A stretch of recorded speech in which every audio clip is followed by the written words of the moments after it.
So for those who are not aware, in the UK, somewhere between September, December time, we are going to be in the midst of a general election. No, me no vote, me no vote, me never vote in my life, yeah. But I'm always praying, the political situation, because, this is part of our work, yeah, as Pan-Africanists, all right?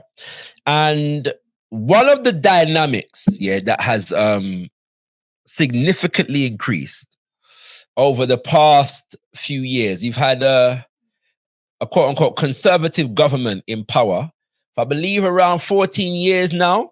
Yeah, the conservative power, yes. So the Conservative Party has been in power. They took over from Labour over a decade ago, all right?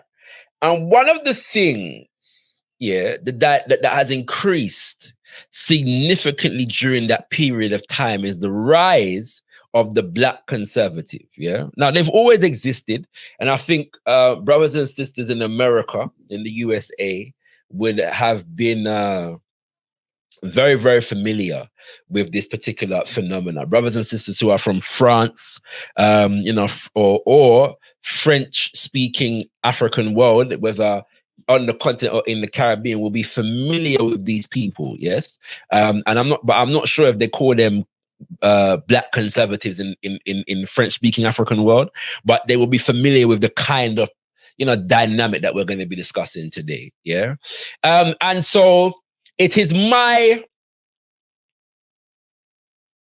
prediction. So I don't even really have to predict it. It's already in train, yeah? But in this coming election for us in the UK, the Black conservative is going to be a significant dynamic in this election period and going forward, yeah? Now, because of the fractures in the Conservative Party, because of the state of the British economy, and because the Conservatives have been in for over a decade, as I mentioned earlier, they are expected to lose, yes, at the next general election in the UK. They're expected to lose to the Labour Party. Where's I now? Yeah, so they're set to lose this election. Yeah, regardless of what, however, regardless of whether they lose the election or not, what the Conservative Party have succeeded in doing as far as the Black community is concerned is create platforms, yes, for what I refer to as the Black conservative industrial complex, all right? And I'm going to go through a brief breakdown of what I'm referring to when I talk about the Black conservative industrial complex today, yeah? We're going to go through, some of the main characters, yes? Or caricatures, caricatures, should I say, yeah? That make up the Black conservative industrial complex, yeah? But these people have been given profile and platform to cause a fracture within Black political development and thoughts, yes, in this country, okay? And so, regardless of whether they win or lose the election, there is a mission in train that has yielded a lot of benefits, yeah, to tie Black people in the UK to British nationalism. And that operates on varying different levels. It's not just a conservative thing. It's also a Labour Party thing. It's not just a right leaning, on the political spectrum thing. It's also a left leaning on the political spectrum thing. The left side of it looks more like, we're gonna put in at the football team and make sure say half the England football team is man them, yeah. All right, or we're gonna now both of them do this next one, yeah, but to varying different, well, to the same intentionality, but using different strategies, yeah. The other one is to talk about Black contributions, yes, to British society and flag up that there's a significant amount of of West Indians and Africans fought in the two major world wars on behalf of Britain, on behalf of the United Kingdom of Great Britain, and so on and so forth. Yes, and so this is not, you know, a specific you know, dynamic to the conservative side of the thing necessarily. Yeah. However, because of the fact that the Black community, for better or for worse, has consistently voted Labour for the majority of its time in the UK since the so-called Windrush. The rise of the Black conservative and its popularization in the mainstream, in mainstream media, mainstream politics, is a relatively recent phenomena, but a relatively recent phenomena that is growing in influence, yes, and in profile across the British media, intentionally so. Yeah. And so it's necessary for us to just be able to dissect the dynamics of these things, because it operates on many, many different levels. All right. Levels. All right. Levels. So we're going to get into this here, and I want to break this down nice and easy. All right. So now I'm going to do this very light. Yeah. We're not going to deep analysis. All right. I'm just going to give you the basic caricatures, yes, that are in the Black conservative industrial complex. Break it down so that we can identify them when we see them and know exactly where they lie in the pecking order. And in order to engage this dynamic, because the Black conservative industrial complex in this country takes so much deep pride in being British and Britishness, yeah, and affirming, yes, the fact that British culture and the culture of the West is for them own a culture and the number one best kind of culture for us to immerse ourselves in, and that there are really no significant issues for us as African people in relation to this particular culture. We just need to dive in and immerse ourselves in it. Yeah, I'm gonna use British class stratification type terminologies, yeah, to identify the different dynamics, the different characters within the Black conservative industrial complex. I'm going to make sure the people them can see me slides them and all these things. All right, okay. So come we go into this dynamics, yeah. Yeah, let me change up my layout a little piece more. Yeah, I want to know, take in the vibes, yeah. Okay. All right. So let's go into this thing now. So the first level, yes, of participation within the Black conservative industrial complex. And maybe I should really just highlight the terminology here. So black people, conservative, you know, leaning to the values of what is considered to be conservative, yes, within the context of British society, in particular, white Western society in general. Okay, so you generally have conservative elements in the entirety of white Western society. Yes, and there are various different values that are related to this. But as the term conservative might suggest, the intent of the conservative within white Western society, within the white power structure, the global white power structure, is to conserve, yes, that is to preserve and perpetuate the power, the values, and the dominance of white Western society, white power globally in today's world. And so we have Black people who affirm, yes, the values and defend and protect the interest of white power in today's world, okay?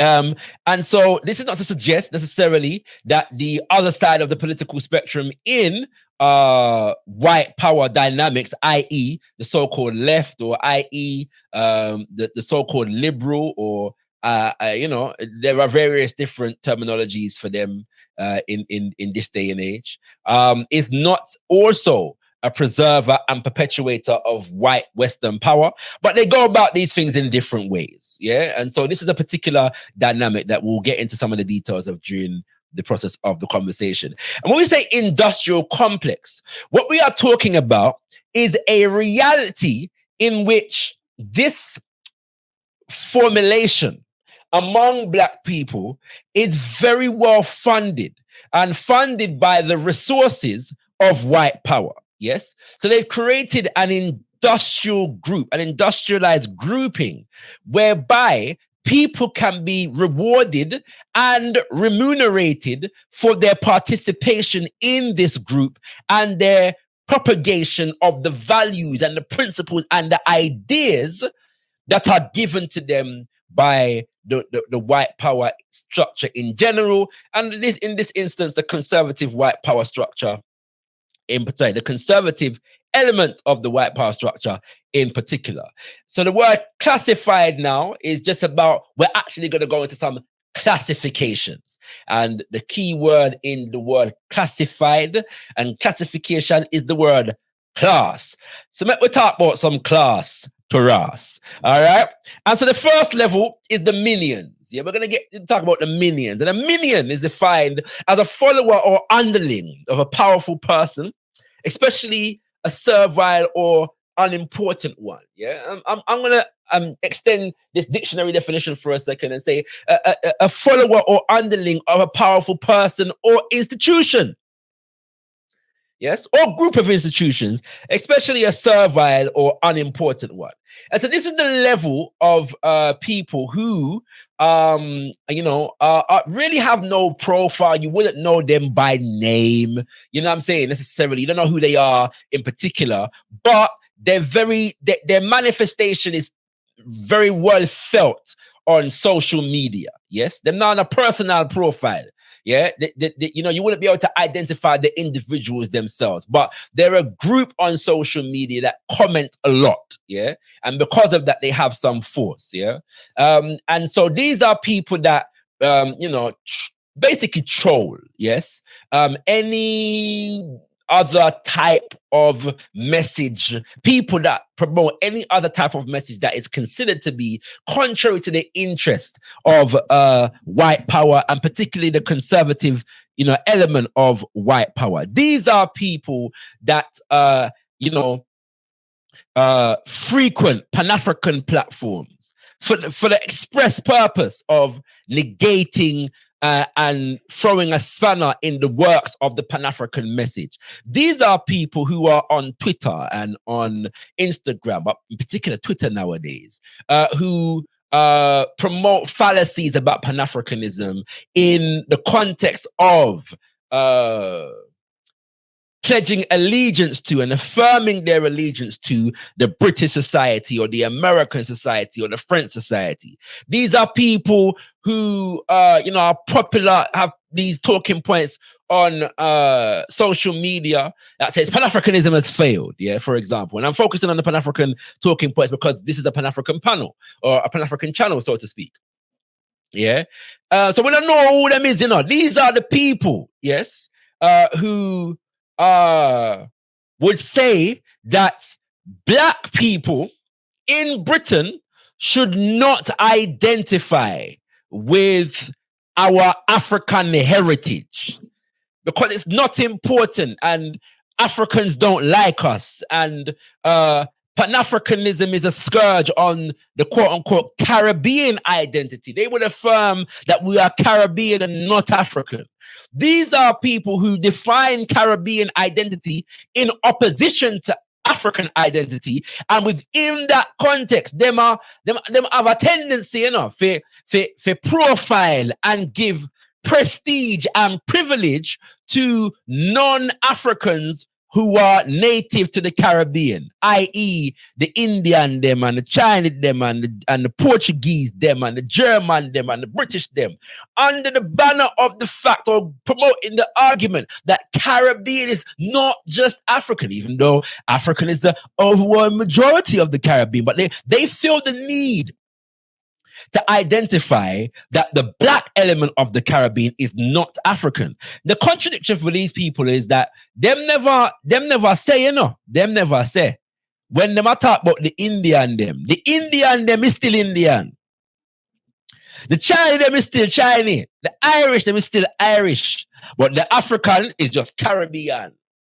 And among those people that exist in Britain say that we should stop referring to ourselves as African Caribbean because we are British Caribbean.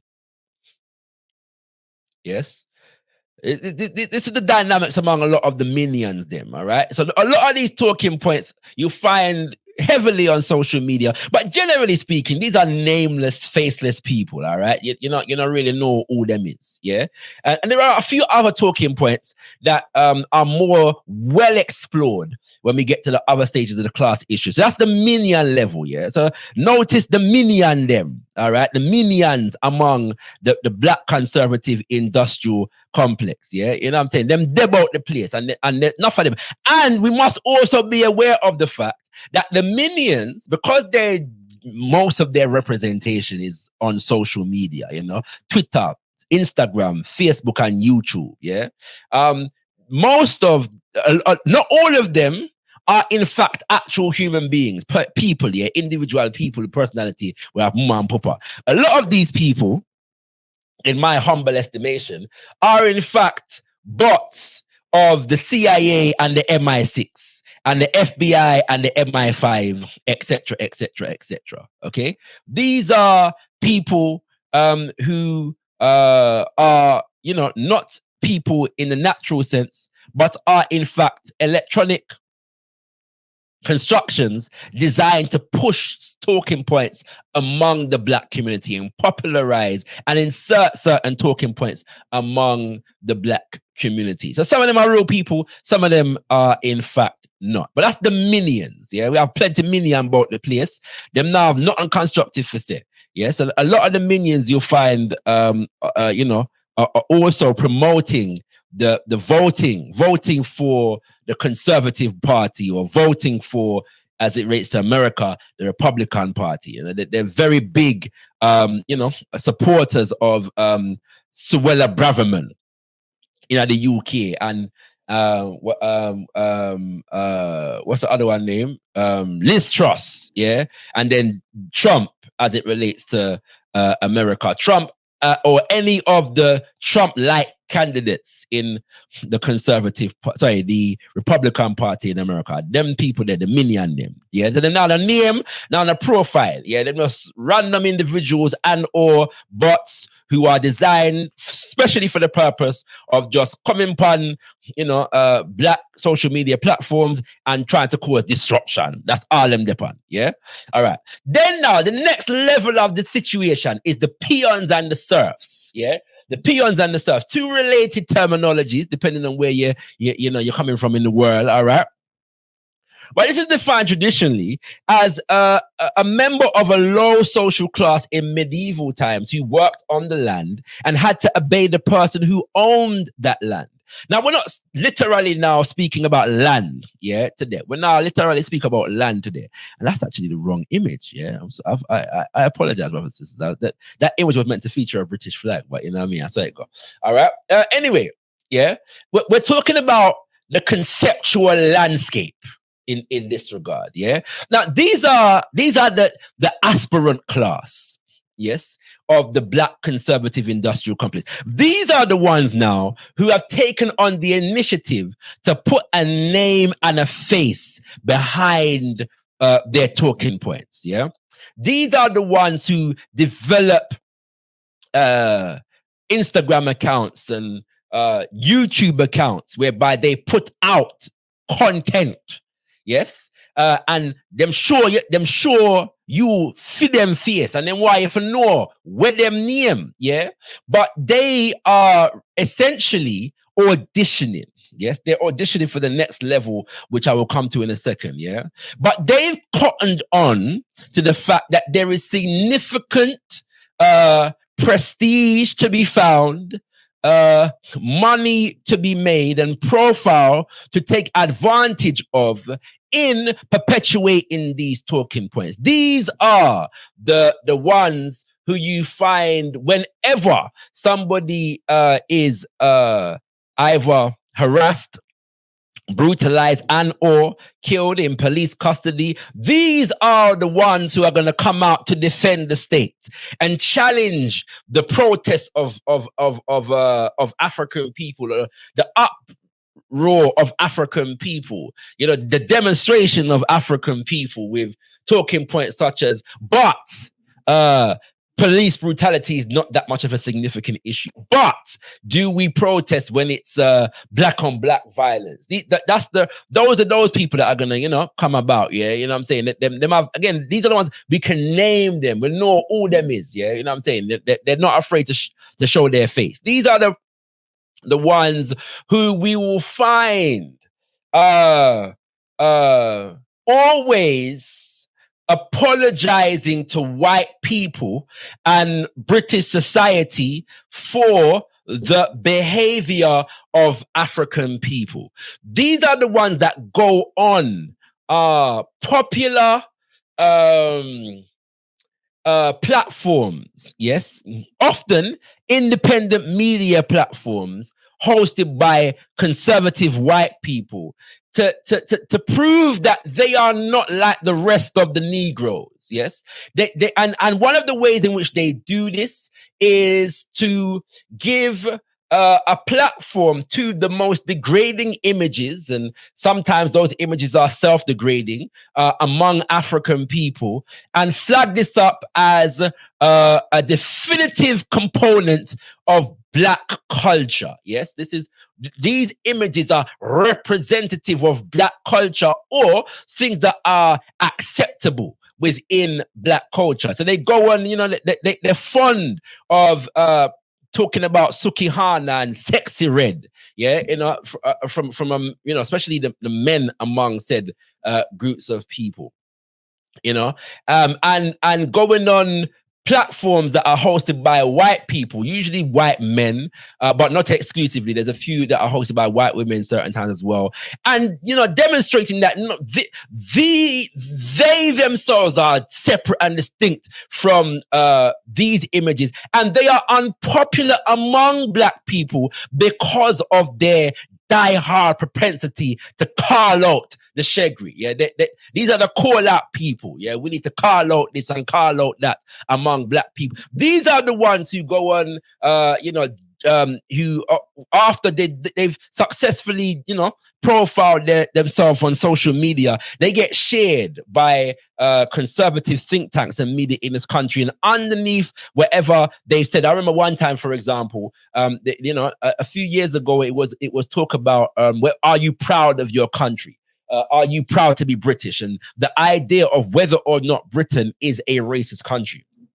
There are a number of you know, videos coming out. There's people that nobody really knew them, but they were being shared, yes, by conservative media and conservative think tanks, yeah, in, you know, random people on the internet, but being shared by significant institutions, conservative institutions in this country. And under the comments, so for the individual in the video will be saying, I don't need, for example, to ask whether my country is a racist country. I just know, I feel it in my blood, I feel it in my bones that the country is not racist, that Britain is not racist. I'm proud to be British. And underneath that video, you'll see comments from X amount of white people.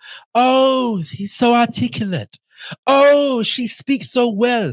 Oh, what a well-mannered example of, you know, manhood. I wish more black youth need to take on his example. Yes, that kind of vibration. Yeah, you know, they seem to feel affirmed by getting patted on the head by white folks, random white folks on the internet. And random white folks on the internet seem to be very happy to present them, but they always seem to come with terms like, he speaks so well, she's so articulate, you know, that kind of vibration. These are the peons and the serfs, yeah. They're found heavily, unfortunately, among the black manosphere, yeah. I should say the manosphere in general, because not all manosphere is the black manosphere, and even where black men are situated may not necessarily be the black manosphere, but they're popular among the black manosphere, in particular, you know, to promote degrading talk about black women. The other side of that, the divestors, I don't find that they're as represented in the black conservative industrial complex, although there is some crossover, yeah, in relation to the degradation of black men. But the difference where the manosphere dynamic is concerned is that these black men sit down, yes, with other white men or white women to discuss what is wrong with black men and black culture. These are the ones who are out here, talking about the fact that black fathers are not taking care of their children, for example. Yeah, these are the ones that are talking about the fact that black women don't know how to be fit, friendly, and I can't remember what the other F is. Yeah, you know what I'm saying? Like I always forget what there's three F's. I can't remember what the other F is. Feminine, fit and friendly, and all them thing there. Yeah, these are them people. Yeah, that them love to sit down with white people and discuss what is wrong with black people. They also have a significant allegiance towards the nationalism of the country in which they live. In this particular instance, Britain. Sometimes they're challenging black people for not being as affirmative as they are in assuming British identity, and they complain about the state of the country from the perspective of having British heritage. So they talk about this country is going down the drain. Yeah, things like that. All right, like there was once a time when the country was the land of hope and glory. Yes, to quote the well-known song, which is one of the suggestions for a specifically English national anthem. They complain. Some of them complain about immigrants. Yeah, them complain about immigrants. Yeah, and how illegal immigration is tearing the country apart.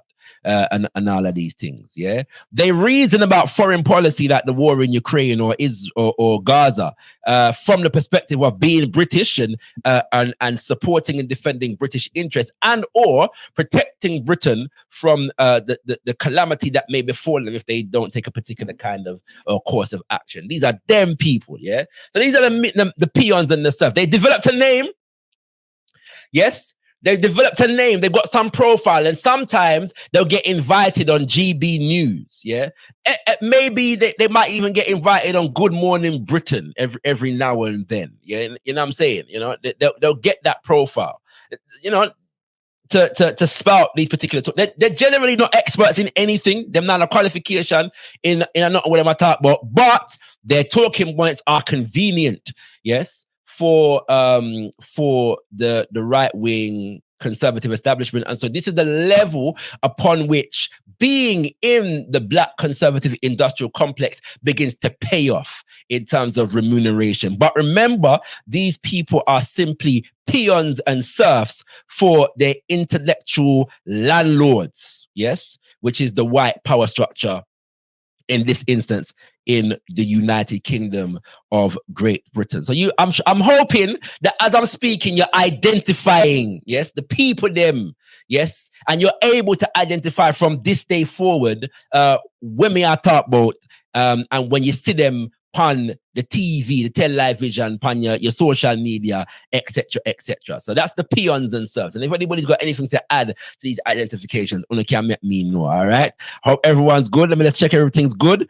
Yeah. Okay. I'm just gonna start some of these comments so I can make sure that I read them out. If you want your comment or question read out, please at gotkushTV. Please at gotkushTV. I'm detailing the characters. Yes.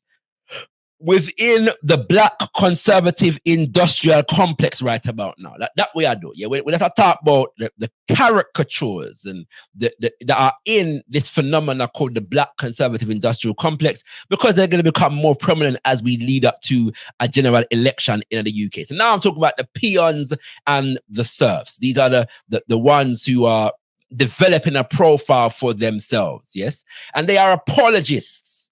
Yes, for white power and degraders of black culture, and they make their name as outliers from what is the general black culture. Yeah, them go up on white platforms, to declare that they're different from the rest of the niggers. Yes, and that they don't like nigger behavior, and that because of this fact, yes, that they are among the chosen few who are willing to call out the behavior, the degrading, unsophisticated behavior of the niggers. They are ousted from the black community. These are they.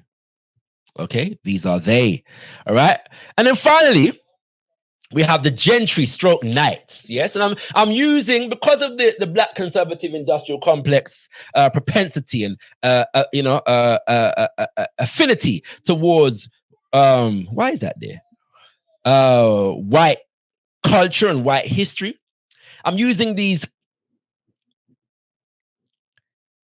class stratifications within white society, yes, to outline exactly what these caricatures are, because they are really caricatures, but they play these caricatures very, very well, proudly, and so may it serve them well, and it is serving them well. But this is really the highest level. And then there are subdivisions in all of these categories that I've mentioned so far. I'm just giving you the three main ones. Yeah, this is the highest level. Yes, of the black conservative industrial complex. When you get to be a gentry or a knight, you've reached the promised land as far as the black conservative industrial complex is concerned, because now you have been embraced by the white power structure to the extent that they're not only willing to make you a talking head, on this podcast or that particular discussion show, and they're not just willing to share, your video upon Fidem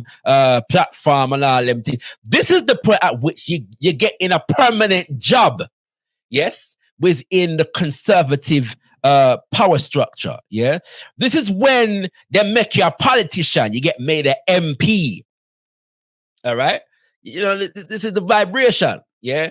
This is when them give you, them fund your program. Yes. From the perspective of being a think tank. When the think tank give you money, yeah. For do this and do that, or to write this and write that. Yeah. This is the level that you get to. These are the people that now they're MPs in the Conservative Party. They have position in the cabinet, or depending the shadow cabinet if they're not in power. This is that level. These are the ones who are commissioned by conservative think tanks within the white Western power structure elite to write policy papers that deal with the black community, that are intended to prove, yes, for example, that the white power structure does not detrimentally impact its citizens of African heritage. These are the ones who are designed, yes, and put out there to write scholarly articles and papers and so on and so forth, yeah, that seek to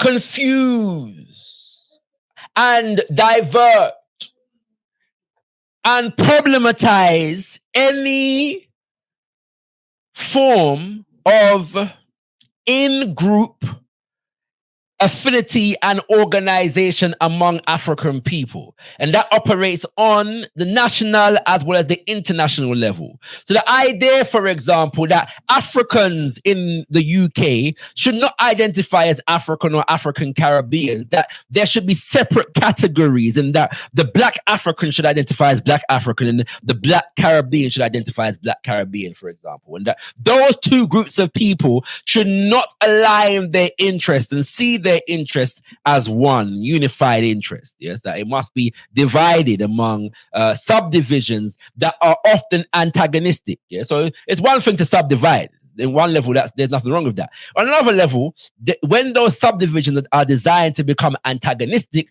that's the vibration. Yeah, and then the other level of this is on the international level. So they're commissioned to write a book about how Britain is not a racist country, but America is the country that has the racist history, and that people are importing black beef from America into Britain and superimposing American realities on the United Kingdom of Great Britain.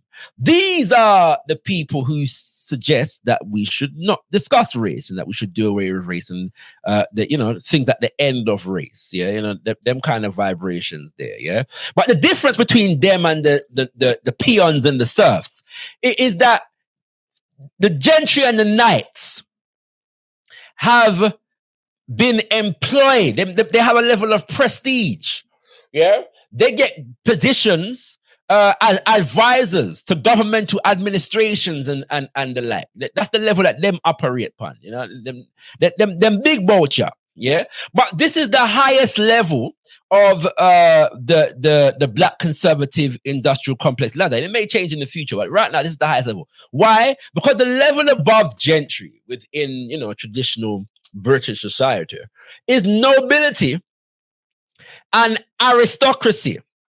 Yes, nobility and aristocracy, and those levels are preserved for white people. White power is the name of the game. And so there are no black people operating really and truly on those levels. All of the black people, yes, are but clients of this or that white power institutions. As it says here, a knight is the definition of a knight, a man who served his sovereign or lord as a mounted soldier in armor.